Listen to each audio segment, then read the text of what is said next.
With Edward Snowden.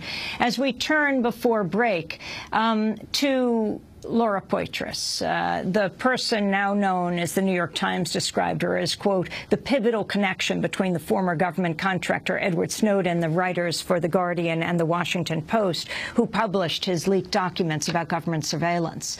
Well, Laura Poitras had a byline on two of the key articles about the ongoing NSA revelation. She also filmed the Guardian interview with Edward Snowden in Hong Kong when he went public with his identity on June 6th, shortly after the Guardian and Washington Post published their stories based on the information he provided about the NSA. Well, Laura Poitras is an award-winning filmmaker who's been discussing issues of privacy and state surveillance long before this. Her films include The Oath and My Country, The Oath about Guantanamo prisoners returning to Yemen after being released by the U.S. government. Last April, Juan Gonzalez and I spoke to Laura Poitras and asked her to describe the difficulties she faces with immigration officials here in the United States, even as a U.S. citizen, whenever she travels, comes in and out of the country. I've been stopped at the border since 2006, since I started working on this series of films looking at U.S. post 9/11. And so I've actually lost count to how many times I've been detained at the border, but it's, I think, around 40 times.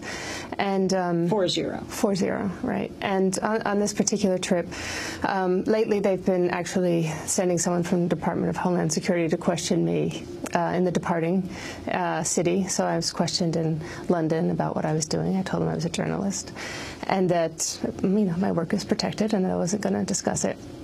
And then on this particular occasion, I landed at Newark Airport, and what they do when I'm flying, they do passport control inspection at the gate. So they make everyone who's deplaning show their passport, and so that's how they. Well, they don't even wait for you to get to immigration. No, I don't get into immigration. I get the escorted treatment. So they make everyone show their passport until they get to you. Right. And then they take you off and the then plane. They take me away, and then I'm escorted first through immigrations. And so this has been going on. I've been through this several times and kind of know how it goes. But what happened on this particular trip, which was very disturbing. So just a few weeks. Yeah. So I was met by two agents at Newark. One of them is Agent Wassam, and when they met me, I took out my pen and paper to note their names and the time, and because I've always taken notes, so I have a record of the questions that I'm asked and how long I'm detained for, what's the focus of the interrogation, what they're doing to me. And on this occasion, I took out my pen, and I was ordered to put away my pen, and I didn't, and I continued to take notes, and I was ordered again to put away the pen, and I didn't, and then he threatened to handcuff me for not putting away my pen. And at that point, I put away my pen and then walked to immigration and took out my pen again to take notes, was ordered again to put away my pen, and then was taken into secondary screening and asked to speak to a supervisor, explained I was a journalist, explained that legal counsel has told me that I should be taking notes of my detention and interrogation, and then I was told that I couldn't take notes, that I was free to take notes after I was finished being questioned. And under the theory that what, the pen was a weapon? Oh yeah, that's right. They said that my pen was a dangerous weapon. So that's Agent Wassam who said that my pen was a threat to them. And in terms of the context, you have to understand that I'm surrounded by border agents who are all carrying guns, and I'm taking out a pen that they find threatening. And so this was, profoundly upsetting, and then I was taken directly into an interrogation room and questioned. I took out my pen again. I was ordered by another agent to put it away, and this went on for quite some time, and I was told during this interrogation. I'm always asserting my rights as a journalist to not reveal my work, my sources. You did a film on Yemen, you did a film on Iraq. Yeah. And so this detention started after I finished the first film in 2006, which was about the occupation of Iraq. And I was told that I was refusing to cooperate with an investigation. And then he said, well, it wasn't an investigation, it was questioning, but that I was refusing to cooperate. And then I asserted my rights, that actually asserting one's rights is not refusing to cooperate. And so this went on for quite some time.